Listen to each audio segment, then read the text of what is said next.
screen.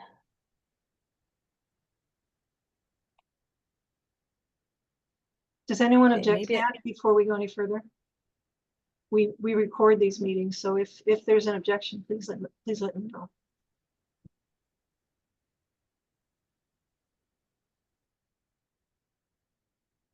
okay. And there. So, unfortunately, get to my slideshow. Okay, and slideshow.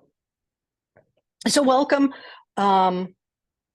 again to this this forum, engagement forum of the VetsCAN. And if you are new to us, thank you for joining us.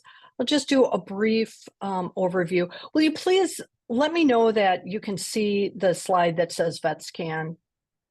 Okay, thanks for that. And so here's just a rundown of at least today's intended agenda.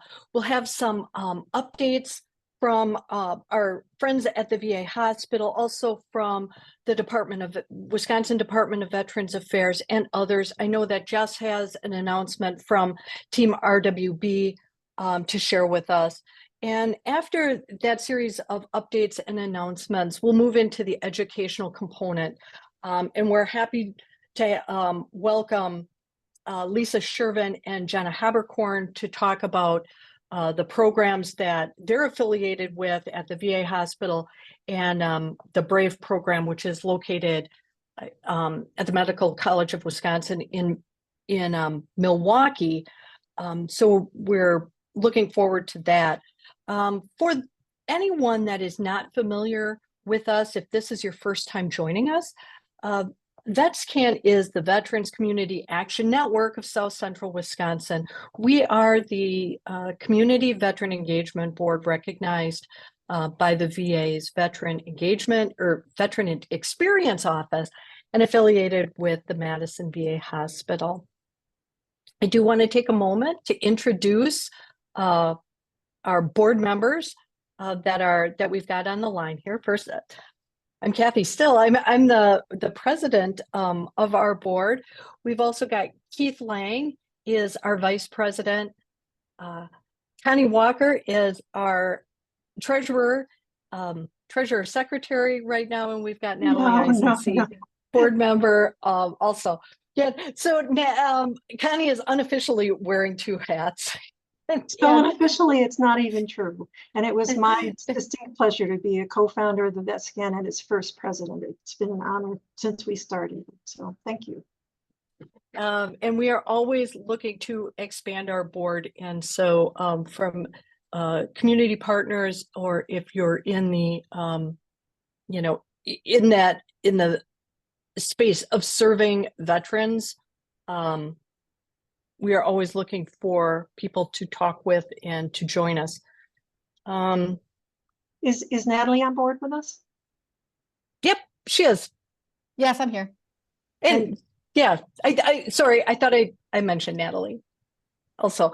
And Natalie is also in addition to a board member, is also our immediate past president. So here's just the ways that you can stay in touch with us. And our website, we're on social media as well. And if you haven't previously received our newsletter, we do a monthly newsletter. If you could drop your email address in the chat, we will add you to our subscription list and you can start receiving that email then.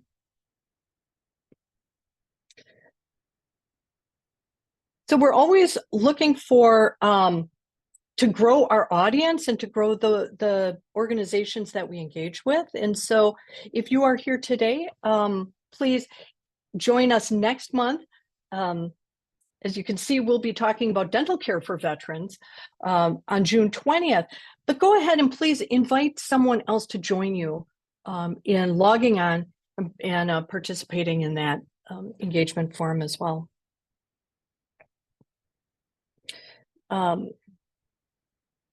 And thank you to the individuals that have sponsored us financially. And we are happy to promote additional sponsors. So if your organization, your company, is able to support us financially or with in-kind contributions, we'd gladly accept that. Feel free to reach out and we can have that conversation. Just email us at info@vetscan-wi.org. So before we get into the educational component, we'll go around for updates and announcements. We'll start with the hospital. And so Abe or Joe, you have some information to share with us today? Yeah, with just a couple of updates from the hospital. The two major things that we're tracking right now are two activations that I think we've mentioned on prior calls. We are in the final stages of planning for the opening of our new Baraboo clinic.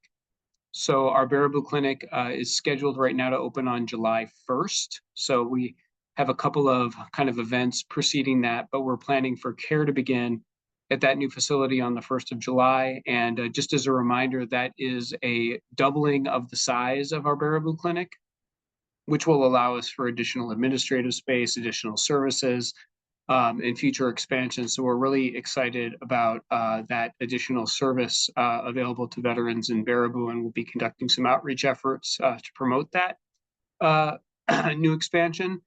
And a little bit bigger than that is the opening of our East Clinic. And that clinic is now scheduled to open on July 10th. So we're going to have a lot of activity in the beginning of July. And for those who haven't heard about our East Clinic, this is really exciting because it's a brand new site of care. So it's basically an expansion of our West Clinic, but a major expansion to a brand new East Side location, which is going to be near the American Family Insurance Center and the new UW hospital out on the East Side. And it's a 35,000 square foot clinic with sort of as many specialty services and other amenities that we can fit into a CBOC, basically. So it's going to be a little bit bigger than our Rockford CBOC. A lot of our patients will be moving from west to east, but we're also hoping that will give us an opportunity to expand the number of veterans we serve. So just like with Baraboo, we'll be doing some outreach efforts to encourage people to check us out.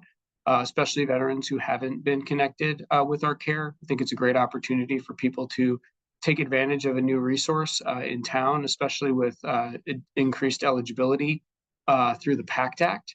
So we're kind of getting our bullhorn out and calling all veterans. And if you guys could all extend the word that that those two new opportunities are out there to encourage veterans to look at the VA as a healthcare provider, we'd certainly appreciate it. And I know we have a couple of events coming up, and I was going to turn it over to Joe, but I'll mention that we did have one event today that included Tim in full uniform with Shay as a pinup for vets, and had a great time bringing some cheer and excitement to our veterans here at the hospital. So thanks to Tim and Shay for being here. And Joe, I'll turn it over to you to promote a couple of other things we have going on in the coming months. All right. Thank you, Adam. Just want to make sure everyone can hear me okay. Sometimes I have issues with my Zoom audio. All right, cool. Thanks, Abe, and thank you, Kathy, and thank you, Tim, for the visit today. That was a nice reprieve from the normal day-to-day. So I know a lot of the veterans that we visited greatly appreciated the visit from you and Shay. It was very nice. So a few updates. We have a very ambitious schedule coming up in the next couple of months from an outreach community engagement standpoint. As Abe asked you to help us spread the word of the new clinic openings, we'll ask you to do the same for the events that we will be participating in the next couple of months. We have many. We will highlight just a few of them today, namely upcoming in June. Obviously, it's celebrated as National Pride Month, so our LGBTQ plus program and DEI programs have an active, ambitious schedule for June. We'll be participating in no less than 6 events in our 19 county area. We have the Rockford Pride event on the 1st of June. We have the Janesville or the Freeport Pride picnic on the 15th of June. The Beaver Dam Pride Fest on the 29th of June, and among several others. So Kathy, I will share with you our schedule so you can share that with the group. So I won't run through all of them. A couple large events that we have coming up that we're really going to hone in on outreach, and as Abe mentioned, connecting veterans that may not be enrolled to VA healthcare. The two events are really going to be a focus coming up here. The first will be our Janesville Regional Benefits Fair, and that will be on the 11th of June at the Elks Lodge in Janesville. So we've hosted a few events there. If you have interest in participating, please do reach out to us.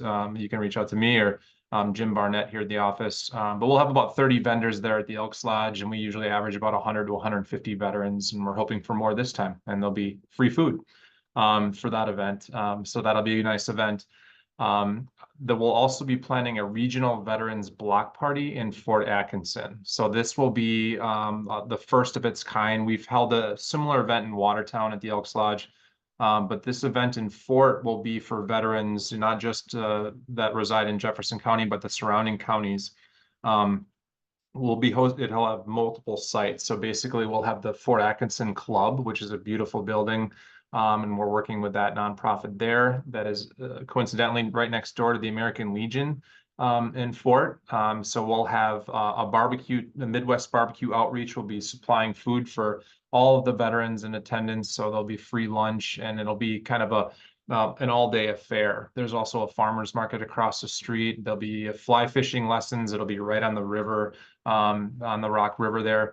We'll have live music, and it'll be just a great event. So we're hoping for a great response and attendance from the veterans and families and anybody that would like to participate in that event. And then two more just to mention briefly. We have a Madison Vet Fest event with the Madison Mallards coming up on the 26th of July.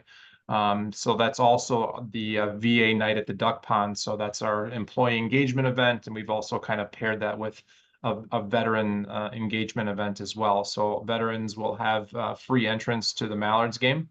And new this year, the Madison Mallards have introduced a women's softball team. So that evening will be a double header. So we'll have a softball game and then a baseball game.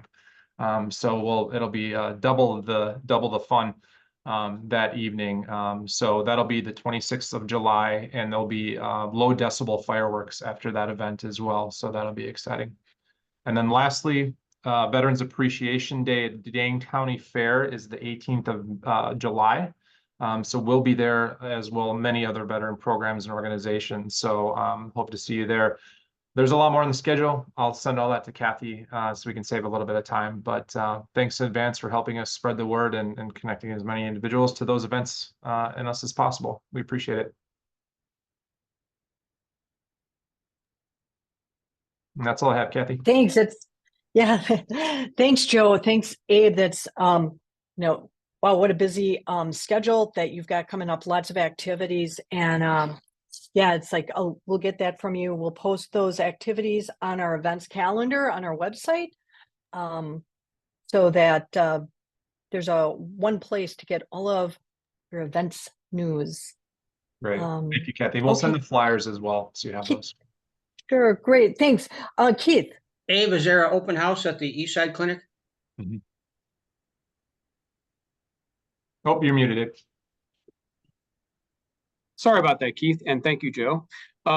There will be open houses at both new clinics, but the dates are still to be determined. I think we want to, get started providing care there and kind of get the operational wheels underneath us, and then we'll invite outsiders to come. So we're going to kind of start with opening operations and then follow that with open houses, and we'll make sure we know that the VetsCAN are all invited to those. All right. Yeah, thanks. Thank you. And any other questions for Abe or Joe? Joe, I missed the date for that block party. When was that? You bet. That's going to be coming up pretty quick on the 29th of June. Got it. Thank you very much. I believe that is a Saturday.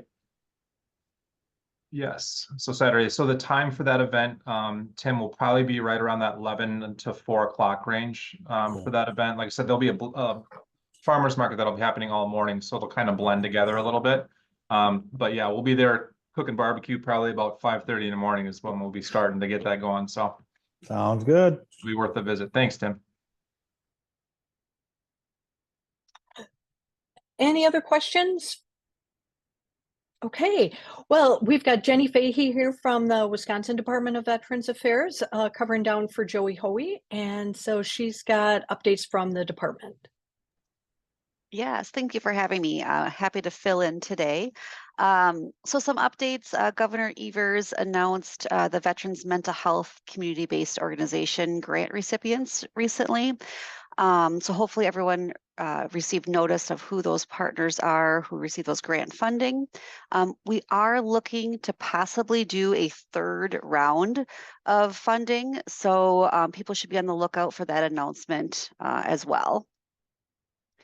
We're also looking forward to moving ahead with the purchase of the Veterans Museum building on the square. So I personally don't have a lot of information about that, but if you would like any specifics, please feel free to reach out to Joey for that. And then lastly, the Fox grant application with the USDVA. So our program, our Veterans Outreach and Recovery Program, did apply for that Fox grant, the Fox grant application, which was due, boy, it was about a month or so ago. And so we are very optimistic. We're hopeful that we receive that grant. The grant proposal that WDVA submitted would be to expand our VORP services. And to increase our regions from our 11 to our 16 regions across the state. So that's what we're hoping to do. We currently have an expansion in place with our ARPA funding. However, that does expire the end of the calendar year. So hopefully if we do receive this grant, that would allow us to continue that expansion through the next year. And that's all I have. So that grant, that would just be 1 year of funding then for Correct. To be one calendar 25. It would be one federal fiscal year of funding starting October 1st of this year. Good luck on that grant. Any questions for Jenny? Do you have any Is as that far grant as renewable? Pardon me. Is the grant so currently it is not. So currently the Fox grant was for a three 1-year periods, and the period that we applied for is the 3rd year of their approved funding. So my understanding is that the USDVA is requesting to receive funding for another 3 years of that grant, but I have not heard if they were successful in obtaining that. So at this point, if we do receive it, it would just be for that one federal fiscal year. Thank you.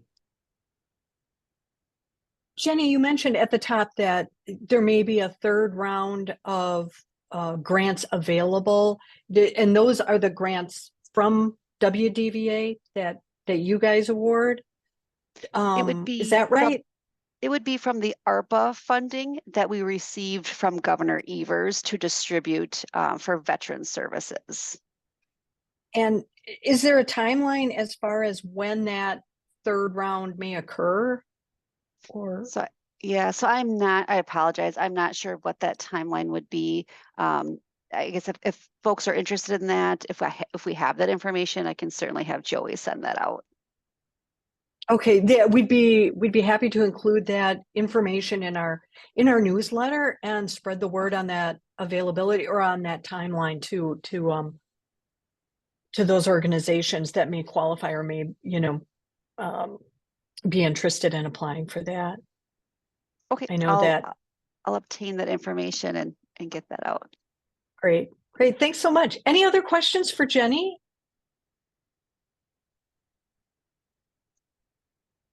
All right, hearing none. Jess, I guess, go ahead. I know that you've got an announcement to make. Hey everyone. hopefully things are working here. I had power go out, just got it back. So we at Team RWB from Madison, wearing that hat right now. We're going to be helping to host a Juneteenth movement meetup, and that will be hopefully, I'm waiting to hear on the confirmation, but hopefully on the 17th of June. And it'll be at the Garber Pig Mill, where we usually have our Never Miss a Monday event. And we're hosting that, co-hosting it with Souls United. Also, we have invited Ainsley's Angels, Girls on the Run of Southern Wisconsin, and I think there might maybe November Project. So just to put that out there for something, and I will send the details on to Kathy. Also, this one is, I'll put it in the chat, is we just created our poster today. It is a Pride Month 5K roll, ruck, walk, and run. And Team RWB is co-hosting it with the Wisconsin Army National Guard. And we're going to have it, they did have one 2 years ago, but we're not able to have one last year. Also, the large number of our brigade is going to be gone for most of June. So the fact that we can have this is pretty exciting. It will be the 27th of June at 8:30 in the morning, and that's for sure. We did confirm that date. We're trying to get as many people from the Guard, the community, allies, people that work at the state headquarters at Madison College, you know, because it's right across the street. So, well, across the street and down Wright Street a little bit. So we're trying to get that out there. And Team RWB will be providing some snack options and then some waters. So that I did attend to I attended the first one a couple years ago, and it was just really, really fun. And it's great to have this type of thing happening when a lot of us recall not so long ago that never would have been able to occur. So now we have events that are about Pride Month, sponsored by the Wisconsin Guard. Pretty cool. That's Thanks, it Jess. for our big events. Yeah, and if for the audience, if you're not checking the chat, just put details about the Pride Month 5K roll. That's a roll, roll and ruck, walk and run. So that's in the chat. That information's in the chat, but we'll also include that on our events page and share those details. Any questions for Jess? Okay, so are there any other updates or announcements that anybody wants to make on behalf of their organization? Tim, yeah. Yeah, I had a quick one too. Tomorrow, we are having our 4th annual A Walk to Remember at WPS Health Solutions. And A Walk to Remember is something we came up with during COVID. In the beginning, first year of COVID, when we're like, hey, we know veterans need to come together or somehow have an opportunity to come together, especially over the Memorial Day, every day, but Memorial Day weekend. And so we created this Friday before, just so people can go out of town, do whatever, meet at the WPS campus at 12 noon. We'll say a few remarks, and anyone that wants to share, you know, who they're remembering that day or a story, I'll say a few words. We've had Gold Star parents show up in the past and either say something or not say something, but we'll respect them. And then we do a nice joint walk around the campus on the sidewalk, you know, networking, enjoying the camaraderie and the beautiful weather. And our first year was sideways rain. It was rough.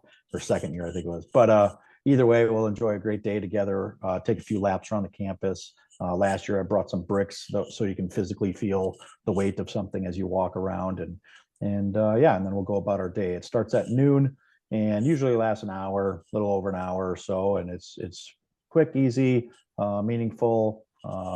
Yeah, and that's that. So that starts tomorrow at noon at the WPS campus in Monona. Thanks for sharing that, Tim. Yeah, you bet. Anyone else? Okay, well, then we can move into our educational component. And I'm going to start off again where the title is Surviving Traumatic Brain Injury. And Tim Lesage will be our moderator for this today. So I'm going to take a minute just to introduce Tim, and then he'll lead us in conversations with Lisa Shervin from the VA hospital in Madison and Jenna Haberkorn from the BRAVE program in Milwaukee. So for those of you who aren't familiar with Tim Lesage, he's retired from the United States Marine Corps. He retired as a senior non-commissioned officer after 22 years of service. And as a civilian professionally, he's applying his experience as a military leader as managing the WPS's military affairs. He works with their HR department to interpret veterans' resumes to help more veterans get into civilian employment. And aside from his work at WPS, he's active in the veteran space, including serving on the boards of the Wisconsin Veterans Museum and Fisher House, Wisconsin. Regarding WPS Health Solutions, it's a contractor for Medicare as well as for TRICARE and the VA. So it is definitely a homegrown, a Wisconsin company that's immersed in the military and veteran healthcare space.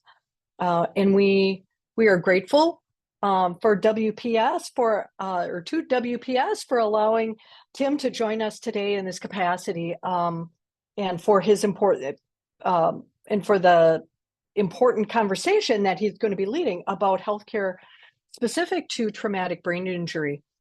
When I was on active duty in the mid-aughts, the cutting edge tool, I think, for survivors of TBI was to issue that individual a Palm Pilot so that they could keep track of tasks and appointments.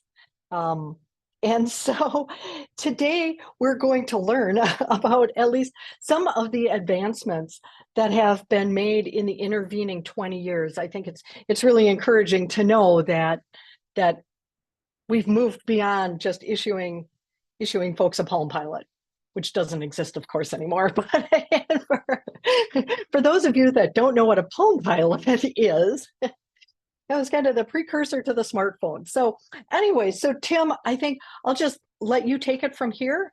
And Sure, it sounds good. Is that okay? Great. I got this. Here we go. All right. First off, thank you, Kathy, and thank you everybody for being on the call. Jenna, Lisa, I look forward to having you go through the presentations. Really happy that you're here as well. The reason why I think I'm moderator is I keep getting Purple Hearts. So I have a couple Purple Hearts under my belt for being wounded in combat. I didn't tell Abe or Joe this today, but I was considering applying for my third, as I definitely rated 3, and I just quit after 2. It just doesn't even matter.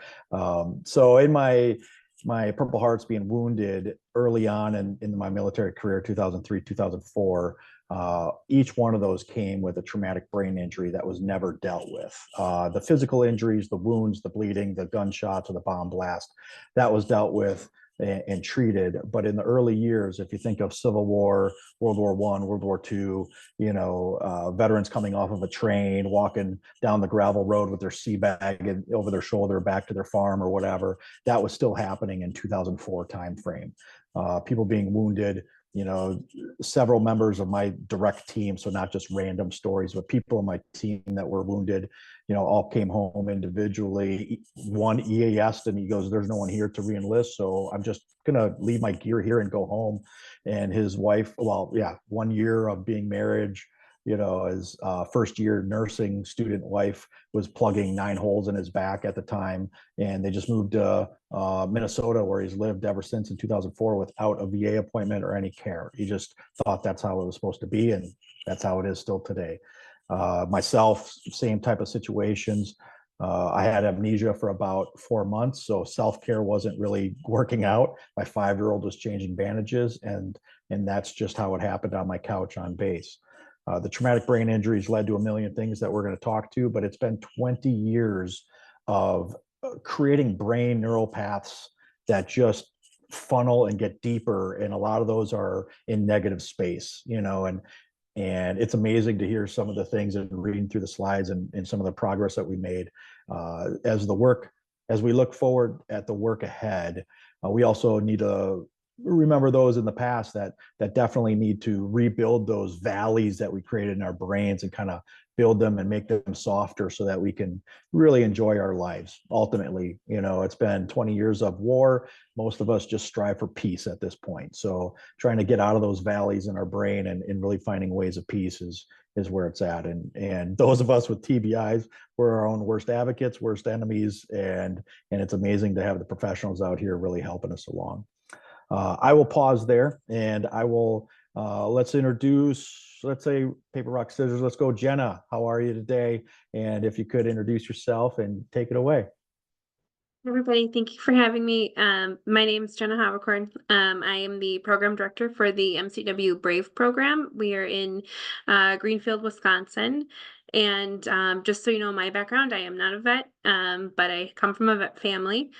And I was I guess I still am. I can't say was, but I'm a speech language pathologist, and I worked in brain injury and spinal cord injury in the acute and ICU stages for about 10, 11 years. Transitioned to program director for program coordinator for brain injury, headache, concussion, and neuromuscular programs at Freighter Hospital. And then I transitioned to program director for our Brave program. We are very excited to be able to tell you a little bit more about that. Did you want me to go into more on our program now, or do you want me to wait? No, let's go ahead and have you run through it and educate us all and enlighten us, and then we'll transition over from there. Sure. I can share.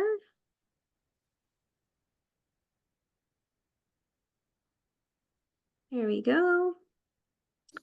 So I can share with you, I'll just do a real quick, this is our clinic. We are located within a couple of other clinics right next door, but luckily we have the window space and all the pretty flowers. That's part of our gym space. But I can tell you a little bit about who we are. We are a comprehensive program that we look at traumatic brain injury, but more so looking at it from a holistic view. We are the first clinic that comes out of the Wisconsin Institute of Neuroscience branch of MCW, Freighter, and the VA and Children's. We started due to a wonderful gift. We are part of the Avalon Action Alliance. We are the 7th TBI program within the country.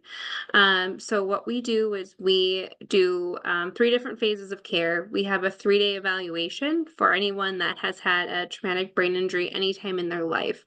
Does not have to be from active duty, does not have to be even medically reported. There's so many times where especially vets, they've had their bell rung, as our medical director will always say. Anytime you're in training or combat and you just shake it off, you go and keep on mission. And we also have a lot of childhood traumas and just car accidents, anything that's happened.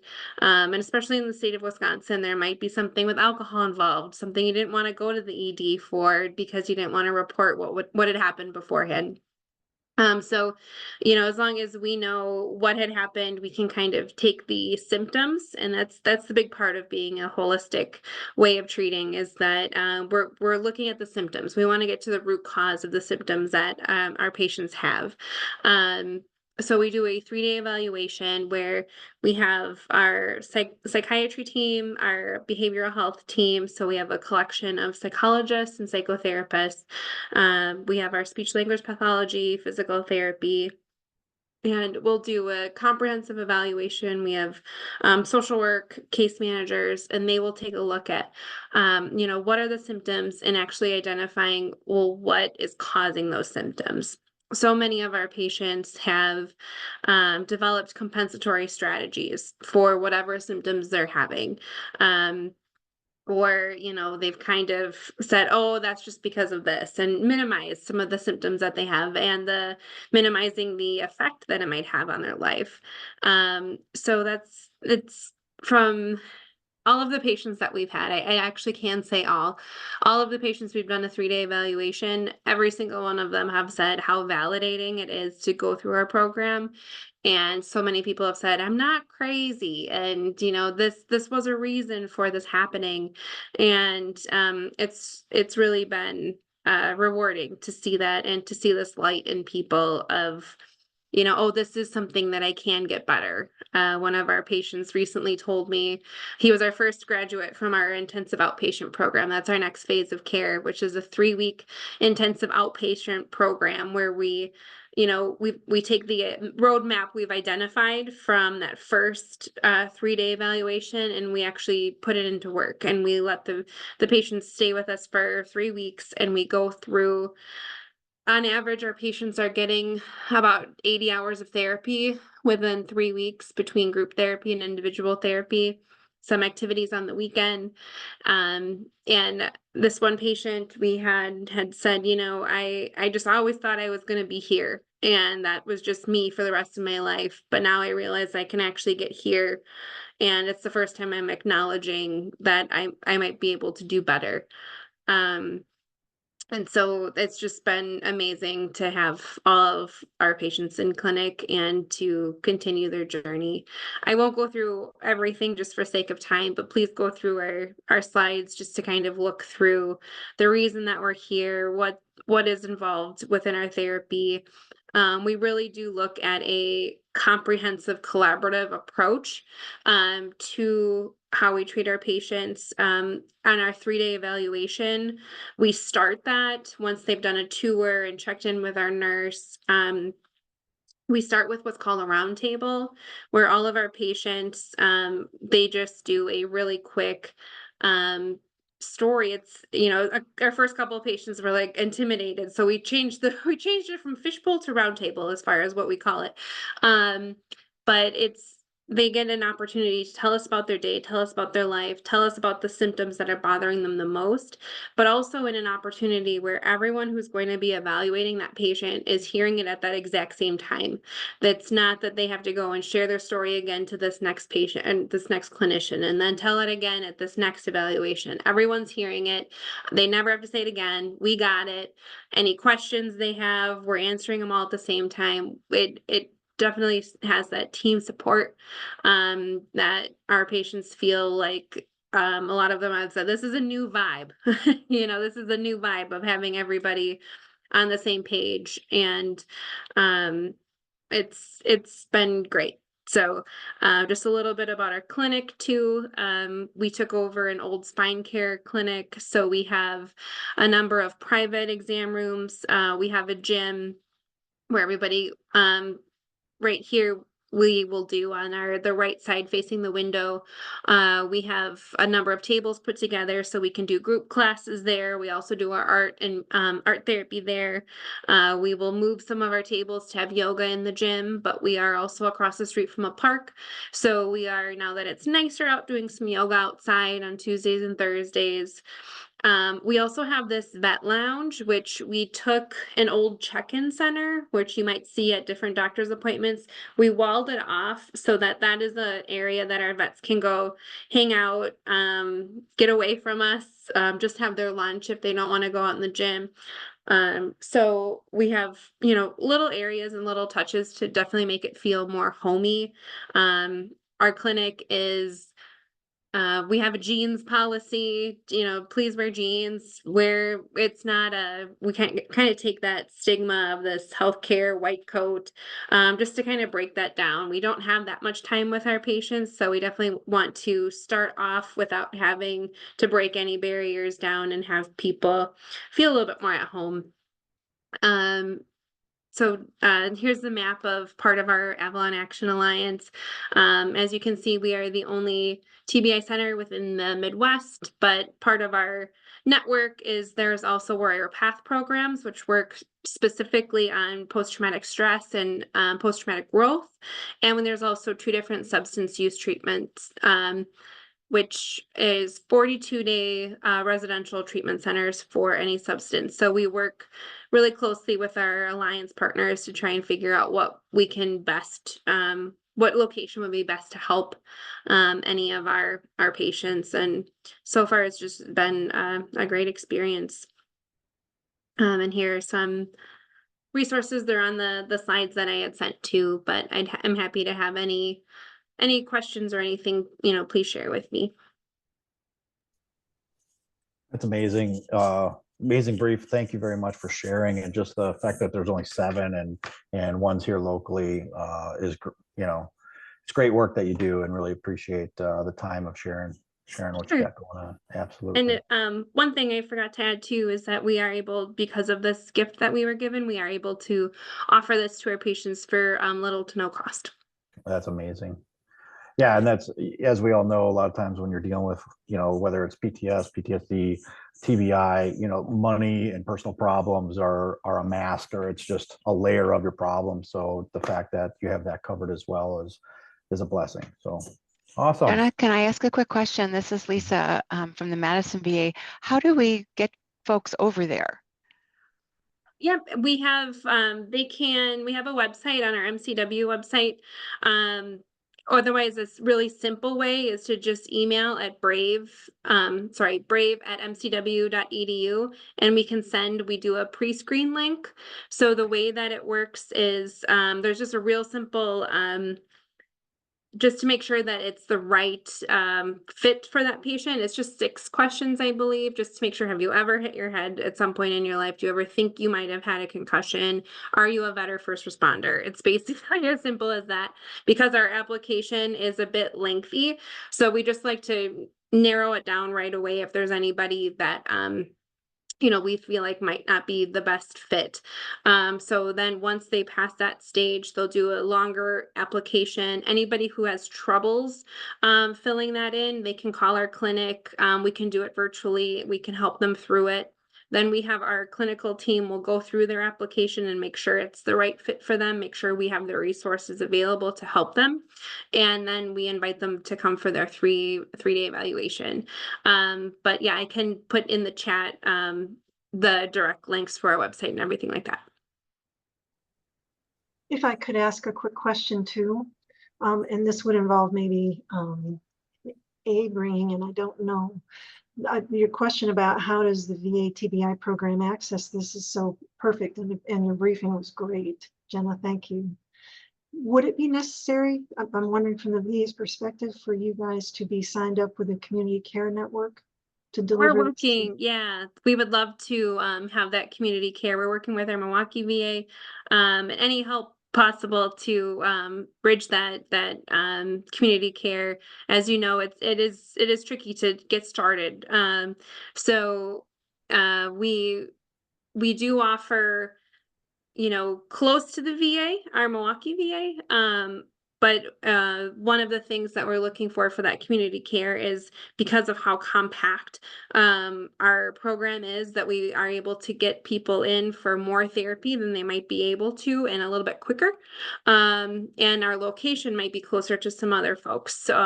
So we are trying to work with our community care partners to be able to let some patients come to us. We will see patients whether or not they have that VA coverage or not. But the community care is obviously helpful for our clinic. Thank you very much. Yeah, Connie, that was exactly where my brain was at too, is like, getting them in the system so they can be referred, patients can be referred out. That'd be amazing. And then it's more information passing too, for physicians or doctors or providers to be able to see you. Oh, hey, who's that? And what do they got going on? So yeah. That would be great, because there's so many of our patients, we might be the first time that they're hearing that they've had a brain injury. They've just never processed, oh, that could be it. And it's, simple things of, like, we've had patients where they're really irritable, and then we found out that they actually had this, from maybe getting hit in the back of the head. They might have had this visual change, and it's just the slight change where it might be the slight double vision, and that's what's causing their brain to get so tired, and that's what's causing their irritability. Where here, once we can identify that root cause, fix that visual issue, that irritability tends to go down. So yeah, we're happy to help anyone who is willing to let us try. Yeah, it's amazing stuff, and I would, we can go on and on. I mean, my wheels are turning as well, and I'm gonna turn it over to Lisa, and then when we open up the forum, maybe we'll come back to some of the questions. Okay, thanks, Tim. Let me Yeah. pull up my PowerPoint. Let me go back to the beginning. So my name is Lisa Shervin. I'm a nurse here at the Madison VA. Let me share there we go. Is it there? Oh, wait, here we go. Is it there? Share. There we go. Is it there? Yeah, there we go. Yep. There we go. Okay, very good. So yeah, I'm a nurse here at the Madison VA. I've been here about 8 years, and I was hired for this role. I didn't have any special background other than it sounded interesting, and I was really motivated to get a job at the VA, so it got my foot in the door. And it's been a really terrific journey, and I've definitely learned a lot. And as Tim has pointed out, and Jenna, certainly we have learned a lot from those early days from when this first got started. So let me just kind of give a little bit of an update as to why our program came into being. And we got started in 2005, which was before my time here.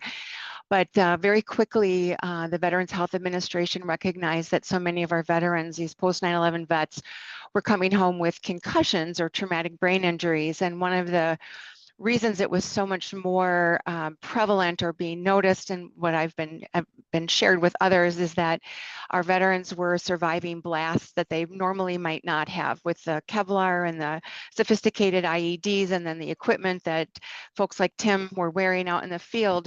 They could survive these blast injuries much differently than previously. So while they may have physically been intact, and we've sort of referenced where we dusted everybody off and cleaned off the blood and sent them back into the field, the internal wound from the traumatic brain injury was still there, but wasn't really prevalent or noticed until maybe they retired from the military and came home. But I think that the VA worked very quickly, given that the war started in 2001, and by 2005 we had a program. VA isn't known for its quick, swift action in developing programs, but they did a good job here, and right away started screening veterans who were returning home from their military duty for a traumatic brain injury. And there were basically 4 categories, 3 here, but mild, moderate, or severe TBIs. The severe ones were also with physical injuries. And they mandated this federally across the nation, that all Veterans Administration facilities had to offer some kind of a program. And so our Madison VA, we're considered mild, mostly mild to a little bit of moderate. And so we see veterans that don't necessarily have physical injuries, but have the internal stressors from, and we've kind of gone over all the different kinds of injuries they could have had. And initially, the program really was just for veterans who had a combat-related injury. Because there were so many, we had to get through those folks and get them supported into the right locations for support and rehab. So we really focused initially on the military TBIs. One of the other things that the VA did is created a national registry and a national database. So, and one of the things we haven't really talked about is service connection. And so veterans who had a combat-related traumatic brain injury were put into a national database for that military injury. And so other symptoms that became associated with the TBI could be counted for their service connection. So the monetary stipend that were given to veterans who had injuries related to their injuries. And I know there's been a lot of chatter and a lot of frustration from our military that they're not getting enough, quote, credit for the TBIs. And with the new Compact Act, along with the burn pit registries, I just feel really proud that over the last 7 years, we've done a lot of advocating, and a lot more vets are getting service connection now for these injuries. So just a little soapbox there. That's been a nice, feel like a win over the last 7 years. So these are the military TBIs. We've talked about the non-military TBIs. I just realized I don't have motor vehicle accidents or motorcycle injuries on there. I guess that seems kind of obvious. But how it works here at the Madison VA, just to give you some background, referrals are coming from primary care. Most of our veterans, and again, this has changed. Obviously, we're not in combat like we were in those early days, but a lot of our veterans who discharge from the military get screened by a group of social workers. So the social workers can refer to us. Primary care has a clinical reminder that they satisfy if the veteran identifies as having been in combat and had a TBI. The nice thing now is that we have waived the requirement about combat. So we'll see anybody with a traumatic brain injury. So like Jenna's program, doesn't matter if they had a vehicle accident, had a sports injury, but they're complaining of whatever the symptom is, we will see them now. So that's good. I review the consults. I get them scheduled with either our nurse practitioner or our physician. We feel very blessed here that our TBI physician is also a neurologist. So he is very helpful in dealing with other issues that might be related to that veteran's experience. And then what makes us unique is we are a diagnostic clinic. So you can't necessarily, I say in air quotes, treat a TBI. You can't fix it. It's not like a broken bone that heals. It will heal in time, the emotional scars, but once your brain's been rattled, your brain's been rattled. So as Jenna alluded to too, we look at some of the root cause, what are the challenges that this veteran is facing, and how can we help support that veteran with a variety of services. So we see them once, maybe there is some follow-up in our clinic. Dr. Kotlatsky, he's a neurologist, so if there's headaches going on, some of these folks unfortunately might have seizures related to that injury. There is follow-up there, but what we mostly do is we refer on just some of the symptoms. We've kind of talked about that. I really just want to talk about the referrals that we make and the folks that we have here that help support these veterans. Mental health is a tremendous part of this, and I think Tim alluded to this too. I'm military, whatever branch of the military I was in. I'm a tough person. I've experienced this. I can handle being a civilian and moving on with my life. And what many of these folks find out is they might be okay for the first couple years, maybe even the first 10 years. And they realize that, again, having their brains rattled combined with the experiences of being in battle or being in the military, I like to say those two don't play nice in the sandbox. And so eventually we hope we see them back because they just aren't functioning the way that they want to. Their families are struggling. So mental health is a tremendous part of the recovery for these folks. And it doesn't just, it doesn't have to carry the stigma that so many of them think it does. So mental health, just acknowledging the experiences they've been through and how do we move forward carrying the weight of what we experienced. One of the other common complaints, and I think Jenna alluded to this as well, is just some of the short-term memory concerns. I know when I first started, some of the conversation was, well, that injury happened 5 years ago, you should be okay by now. And what we've learned, and what we don't say that anymore, is that if you're not okay now, let's figure out why you're not okay and how we can help you and help acknowledge and accept this is your new normal. And so working on short-term memory, I think maybe Connie or someone mentioned having a Palm Pilot. Well, yeah, we don't have those anymore. All kinds of great tools through our speech therapy department on cognitive rehab to help people with strategies. Audiology, and it's more than just a hearing test. Folks with really bad tinnitus to have a hard time hearing if they're back in school, even if you're in a busy work environment. I don't know if WPS is in cubes over there, but there's a lot of noise and a lot of distractions. So helping with noise reducers, helping veterans just being able to focus on the work at hand and trying to tune out the noise that's around them. One of the newest, and I think most interesting, is called auditory processing disorder. A lot of aha moments for veterans and their families, where if the spouse or a family member or someone has asked the veteran to do something and the veteran says, yes, I'll get to that in 10 minutes, and 10 minutes has come and gone and the veteran has no recollection of that conversation, it's the veteran not intending to be difficult. They really do hear it, but they don't process it. So working with our veterans and trying to help them overcome that has been a game changer for a lot of families. It's been a lot of source of strife for families, thinking that the veteran is just intentionally not wanting to do what they're being asked to do, and that certainly isn't the case. Light sensitivity is also a challenge for a lot of our vets who've had concussions, so getting them dark glasses, things like that. Sleep studies, lots of great things. So I think the big thing that I share with families and with veterans, and Jenna, you said this too, is that they're not crazy. These are real symptoms. These are real issues that are occurring with our veterans, whether they've been in combat or not. It doesn't matter. If you've had a concussion or a traumatic brain injury, the injury is real and the symptoms associated are real. So how can we best support them in that challenge? And what can we do? Sorry, my computer, my medical record is turning off. How can we support them and just be there for them and understand the limitations that they're working with without us losing patience and without them losing patience with you? So that's what we do here. I guess here's just some resources, but I think I'll leave this slide up because I think as all of us, when we recognize that our veterans have had some sort of brain injury, that really it behooves us and it's imperative on us working with them to help support them and guide them and be empathetic to what they're going through. That's it. Yeah, amazing job, both of you, Lisa, Jenna. Thank you for sharing. And you brought it up, Lisa, in your slides, and correct me if I say it incorrectly, but it is the most common injury or issue from deployments, if I recall. Is that correct?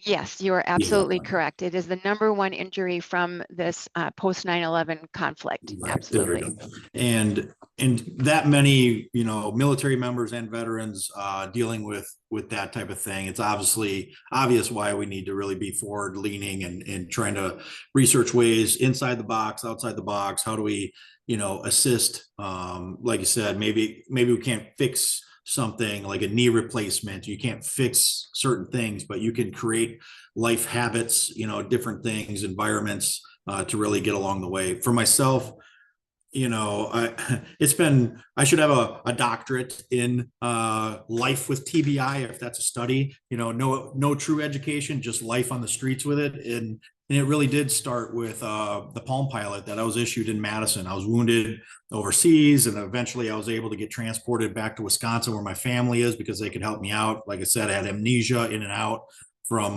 like short-term amnesia, about 4 months. And so I just needed somebody to help me out. And in that Palm Pilot, the very first thing I did was lose the charging cord. Couldn't remember where I put it, and it was useless because, unlike now, there's a million cords around. I'm looking at all of them. But back then you just had the one power cord that fit that one thing.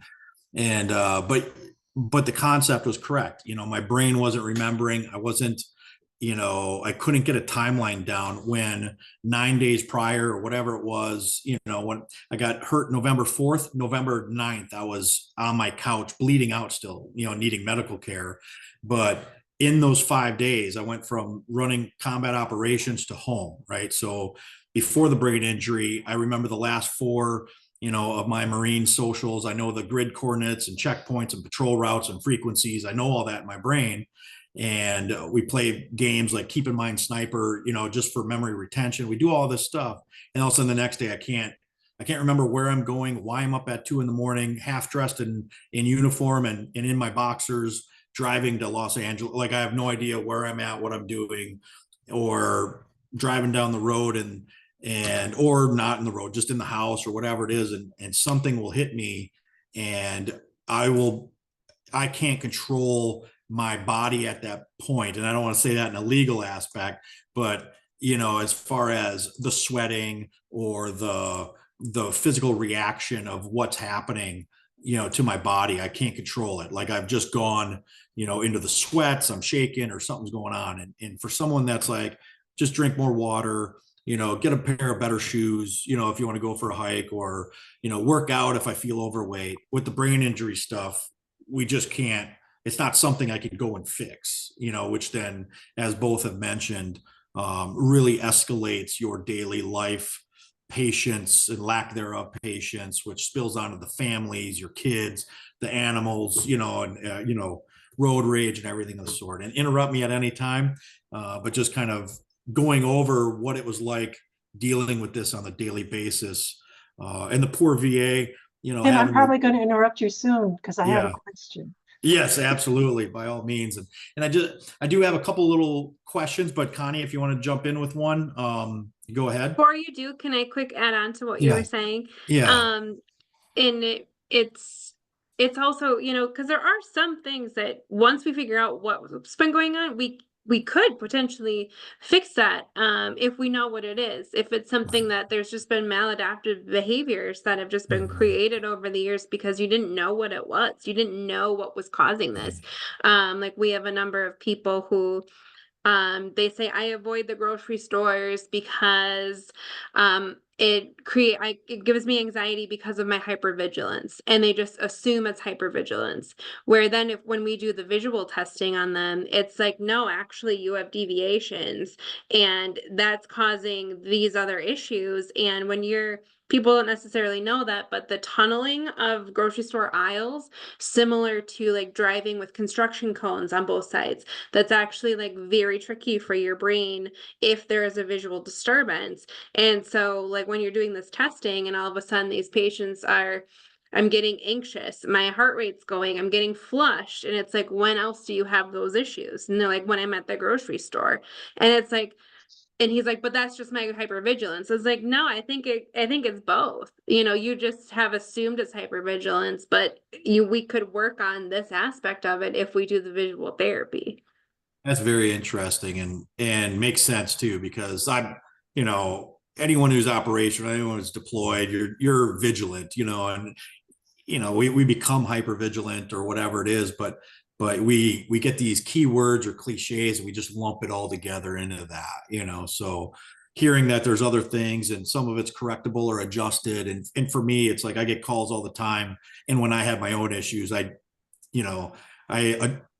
self-reflected deeply. It's like, oh, I'm mad. Why are you mad? Oh, I was drinking. Oh, I'm in a bar. It's 3 a.m. and I'm dealing with mitigate some of that stuff, and get yourself on a better path.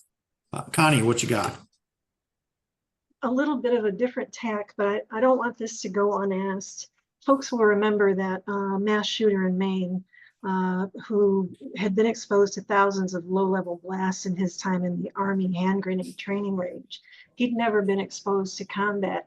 His job in the Guard was training for hand grenades, just like there are heavy mortar and artillery rounds training here in the States. So combat deployment and exposure with the ways that we generally think about TBI are not what we're talking about with that group.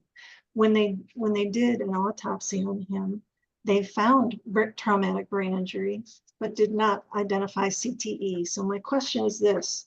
There was a recent article published in the New York Times on this subject, and the director for traumatic brain injury research in the VA did say that this element needs a much harder look. Can you tell me, Lisa and Jenna, are your organizations, particularly Brave, can they take this cadre of veterans with this type of exposure that has not been related to combat and apply the same wickets because the symptoms are the same? And one of the we treat the symptoms, and so that's just like we don't have to have patients who have a listed in the the combat that they had this, and it can be from childhood, it can be from anything, it can be from a motor vehicle accident. It's as long as there's been a report of potential or suspected this is what happened to me. I didn't get checked out. I was embarrassed. I didn't think it was okay. I slept it off. But you know, I was having word finding ever since this happened, or ever since this. I remember you said that. Does Brave screen for this particular element with the folks who come in who have past military experience, who are not combat vets? This would be valuable information, for example, for the VA research contact to have. Yes, that work is being done. How is that being done?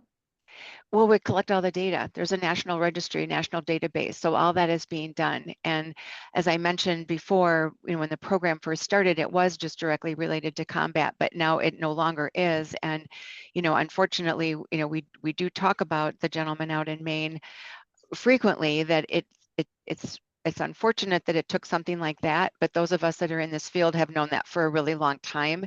So it's, you know, it's one of those where, again, to get the wheels to turn and for things to change, you are seeing that momentum, but that work is being done at the NIH and at the federal VA level for a long time. They've been talking about that for a long, long time. So unfortunately, like anything, it takes a national disaster like that for people to really kind of sit up and pay attention. But I know that, and I can't speak to it as intelligently as I would like to, but when we talk about the football players that have, you know, that you can take apart their brains and you can see CTE, but you don't always see that in the veterans. And how that's been explained to me, it's because when a veteran has a combat injury, it may be 2 or 3 really big blast injuries, but the concussions from football players, because of the multiple hits over and over again, that is what shows up differently when those brains are dissected. And again, I'm not doing it justice, but that is sort of the simplistic view of that. And so again, trying to, from the medical perspective and from the research perspective, trying to change some of the definitions and some of the criteria around that. But being able to support those veterans who, like this gentleman, certainly had an injury related to their service in the military, not necessarily the combat service. And I can oh, sorry, I was just gonna say, I can piggyback off of that, you know, there's a reason that the DoD is sponsoring a lot of injuries related to football and related to these other NFL studies, is because it's a similar things happening. So, you know, if it's happening in one world, it's probably happening in another. There's some assumption that can be taken there. Absolutely. And learning from others, you know, impact is impact, and whether it's shockwave, there's plenty of research out there that we need to break down silos and work together for sure, just for the betterment of everyone. So a couple, you know, a topic that I want to put in folks' minds, a non-traditional one, but, you know, as far as, you know, wars go, you know, we've labeled things different things, whether shell shock for PTSD has a bunch of different terms. And over the time, war is war, and the things that come from war are the same. And the lessons that we learn are the new ones, right? The injuries coming in from war are generally the same as far as gunshot, blast wounds, you know, and then mental issues coming out of some of these as well, whether it's TBI, PTSD, or some of the other past terms. Of course, clinically and far more than my education level, there's differences to some level, but generally speaking, to a veteran, it seems like the same. So to see our progress escalating rapidly, as mentioned, in the VA and other places in the community is needed, you know, because we will see another generation, obviously, of veterans that will come in to the magnitude we have in the last 20 years or 60 years, you know, Korea, Vietnam, and other places where lessons were learned there too. With that, I'll say recently I had my soapbox time is I had just tried after 20 years of dealing with a massive TBI, a mild/massive on my level, where 2 gentlemen died next to me crossing a street from a blast that was set up for a full convoy, but we were on foot. and one of them died from pure concussion blast, no penetrating injury, standing next to me. So that shock wave is massive, right? And so for 20 years dealing with that one injury, and I have 3 documented TBIs, similar penetrating shrapnel injuries from TBI, trying to deal with that on my own, trying to have a federal job. I do security on certain levels and all that stuff. I'm like, oh, I can't talk about certain things, or I can't share because then I'll lose, mission work. And that's the only thing that matters most of the time, is I want to be with my teammates and I want to have a mission. Sometimes it's important for the veterans to know to step back, pause that, or stop it and treat yourself to be a better teammate. And how I did that recently is, here it comes, is I did some research on, I was approached and then did some research on bipartisanly in Congress. They've pushed and for the use of psychedelics. The president had put out a letter for active duty to use it, which is, I didn't see that one coming. And then the VA has been doing a study for 9 to 10 years, and I'll leave it up to them whether they use it or not, as far as for inpatient and severe type of situations. For me, there's a nonprofit that takes, I went down there with Delta Force, some Force Recon, and Pararescue, and we went down there and did if you're in Wisconsin, Aaron Rodgers did something. I heard about it. He did something. I thought that was weird. I found myself doing it. And it was the first time in the 20 years that I did feel the light switch moment of, instead of the glimmer, and I have it here, we're living most of the times with that TBI is just a glimmer of hope that there could be hope in the future. And that is a very dismal way to live life, which leads to veteran suicide and whatnot. And this trip that I took was the first time really where I was like, wow, life is good. Everything's feng shui. Here I am cross-legged and doing yoga and all the other things that I'm supposed to be doing anyways.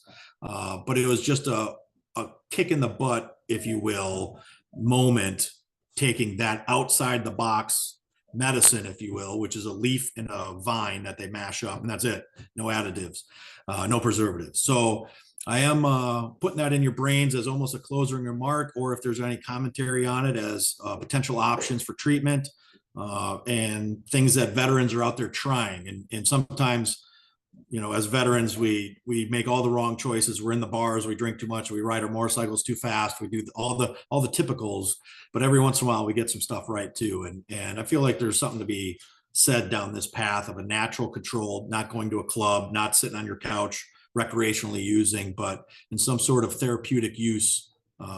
This, for us, it was ayahuasca. So thoughts on that, or any other closing remarks, or any other input that anyone would like to share? Well, Tim, I will say, whatever, I'm a fan of whatever helps each individual person. I mean, that's the whole point of our program, is to individualize the treatment to what works for each person. And, in civilian world, anyone with a TBI is about 50% likely to develop post-traumatic stress. And that is with the most likely cause of a TBI in civilian world to be from a fall. So when you add that 33% of TBIs in vet world is from a blast, 31 is from an object hitting your head, obviously that likelihood of PTS is going to be even higher in the vet world. So I'd almost venture closer to 100%, so there's different ways of dealing with things, and whatever works for each individual person. I have no judgment here. I appreciate that. The last little final thought for me before I turn it back over to Kathy is in my journey, it's always like, it went from the physical wounds to the mental wounds. And the first question that comes up is we'd like to do an MRI. And I'm like, I still have shrapnel. And they're like, facial shrapnel, head shrapnel, body shrapnel. And they're like, we can't do an MRI then. So I'll get like a $20 gift card from Amazon. Thanks, take a questionnaire. And there isn't a lot of help then that comes my way, in real time, maybe postmortem, whatever, doing a study. But a lot of things are based on MRIs. Is there something other than MRIs, and definitely doing questionnaires and just communication helps, but is there other studies that are worthwhile to see the brain and what's going on with that other than MRIs? That's my final question. Well, I can just tell you what Dr. Kotlaski, our neurologist and TBI lead, has told me is that, unfortunately, even if you are eligible or it's safe for you to have an MRI, it isn't necessarily going to show something that happens. And fortunately, the best resource is an autopsy and to actually look at the tissue and to study the tissue. So, I think again, as Jenna has alluded to over and over, and that's what we emphasize in our clinic too, is that you had the brain injury. Now we got to figure out how to deal with the fallout, the side effects, the challenges that you're facing. And it just takes a lot of hard work. And, I think this BRAVE program is phenomenal. I'm really pretty jealous, Jenna, I have to say. We've talked about it for a long time, and I've sort of watched peripherally as you guys have gone up and running. And, I've attended some conferences just for the Wisconsin Alliance on Brain Injuries, and the work that people are doing all over the place is pretty spectacular. There's a group in the Appleton Fond du Lac area that are pretty cutting edge and are leading the country and doing some pretty good work. So the resources are out there.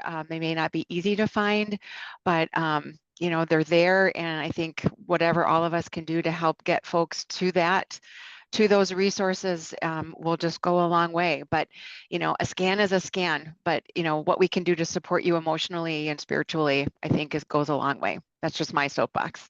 Oh, that's perfect. That makes sense. That absolutely does. And I would say, it's a lot of retraining and just understanding, because you're never going to fix something you don't understand is there in the first place. Yeah. So just being able to understand what's going on is going to help you be able to treat yourself and advocate for yourself. I mean, even as simple as, Lisa's talking about refer for like an audiogram, to have an audiology. That's the number one preventable thing that you can do for Alzheimer's. There's not a lot you can do to prevent Alzheimer's, but one of them is taking care of your hearing. And if you have a mild hearing loss, that can lead to isolation and, having a lack of stimulation and all kinds of things. And I actually learned too, the auditory processing that Lisa was talking about, it goes in, on the side of your brain, but then once you have that hearing loss, it actually gets transferred and now it's a frontal lobe issue. And if you have troubles with your frontal lobe, it gets processed differently. And so it does change your brain if you don't have those things addressed. And so we're constantly referring our patients out for audiograms, audiology back to the VA, just to be able to have that power in their pocket. It's just basic brain health. I appreciate you too. It's just a wealth of knowledge, obviously, and if there's ever anything I can do for you or anybody else on the board here and listening, I'm at your disposal. Kathy, I formally turn it back over to you. Yeah.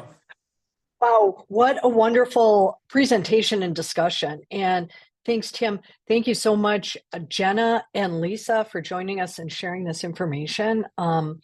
And thank you for your patience as we had to overcome that technical difficulty. But we would like to be able to share your slides with our larger audience as part of our newsletter and just follow-up information, as well as the conversation. And I'm sure we'll be sharing your contact information and whatnot. And it's we would like to share and I think expand the reach of both of your voices with this. I think, I'm not in medical practice. But I always wonder if there isn't that situation where, Jenna, what you were talking about, where, somebody maybe doesn't even realize that they've got a TBI or that they're attributing whatever they're experiencing to, something else. And so, of course, if we can promote getting individuals into appropriate medical care, we want to be part of that too. So I know we're over time. Thank you everyone for joining us. We'll see you again Thank you all. next month. Appreciate you. Have a peaceful Memorial Day and check on those that you love. All right. Bye, everybody. Thanks, everybody. Great Thank you. presentation. Bye. Hi, everyone. Bye, Nice to everybody. meet you. Thank Bye. you.